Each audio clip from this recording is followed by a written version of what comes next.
হয়ে গেল কনফার্ম, গম্ভীরই হচ্ছেন ভারতীয় দলের হেড কোচ, ঘোষণা করবে বিসিসিআই। ভারতীয় ক্রিকেট দলের কোচের দায়িত্ব এবার থেকে দেখা যাবে, এই নিয়ে শুরু হয়েছে তুমুল জল্পনা।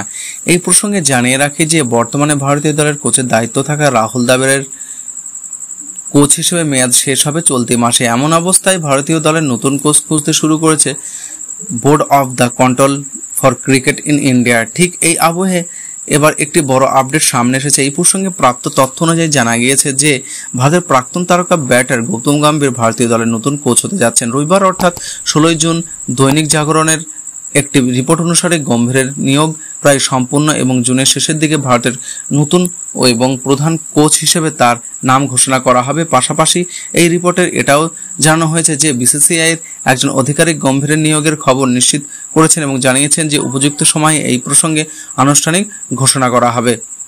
এদিকে গম্ভীর বিসিসিআইকে তার সাপোর্ট স্টাফ আনার দাবি জানিয়েছেন। প্রসঙ্গত উল্লেখ্য যে বর্তমানে টিম ইন্ডিয়ার ব্যাটিং কোচ হলেন বিক্রম রাঠোর, আর বোলিং কোচ হিসেবে দায়িত্ব পালন করছেন পায়স হামব্রে। এদিকে টিম ইন্ডিয়ার ফিল্ডিং কোচ হিসেবে দ্রাবিড়ের সাপোর্ট স্টাফে রয়েছেন টি দিলীপ।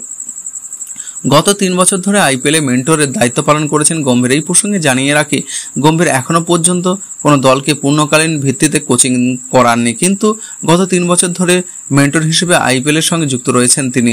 গম্ভীর 2022 থেকে 2023 পর্যন্ত লখনৌ সুপার জায়ান্টের সাথ থেকে এই দলকে তাদের ব্যাক টু ব্যাক প্লে অফে যোগ্যতা অর্জনে সহায়তা করেছিল। এদিকে গম্ভীর চলতি বছর আইপিএল শুরু হওয়ার আগে কেকেআর এর যোগ দিয়েছিলেন এবং সেখানে তিনি বাজিমাত করেন এবং কেকেআর এর এবারের আইপিএল চ্যাম্পিয়ন হয়। ভারতের পরবর্তী প্রধান কোচ হওয়ার ক্ষেত্রে সামনে এসেছিল একাধিক বড় নাম। প্রসঙ্গত উল্লেখ্য যে রাহুল দ্রাবিড়ের পরে ভারতীয় দলের কোচকে হবেন এই প্রসঙ্গে রিকি পন্টিং থেকে শুরু করে স্টিফেন ফ্লেমিং, মহেলা জয়বর্ধন এবং জাস্টিন ল্যাঙ্গারের মতো একাধিক দুর্দান্ত খেলোয়াড়ের নাম এসেছিল, কিন্তু বিসিসিআই এর এই ভূমিকার জন্য একজন ভারতীয়কেই প্রাধান্য দিচ্ছিল। এমন অবস্থায় প্রধান কোচ হিসেবে গম্ভীরের প্রথম দায়িত্ব শুরু হতে পারে জুলাইয়ের ভারতের জিম্বাবুয়ের সফর থেকে। জানিয়ে রাখি যে সন্দীপ পাটিল, মদন লাল, কপিল শর্মা এবং রবি শাস্ত্রীর পরে গম্ভীর পঞ্চম বিশ্বকাপ জয়ী হিসেবে ভারতীয় পুরুষ ক্রিকেট দলের প্রধান কোচ হবেন।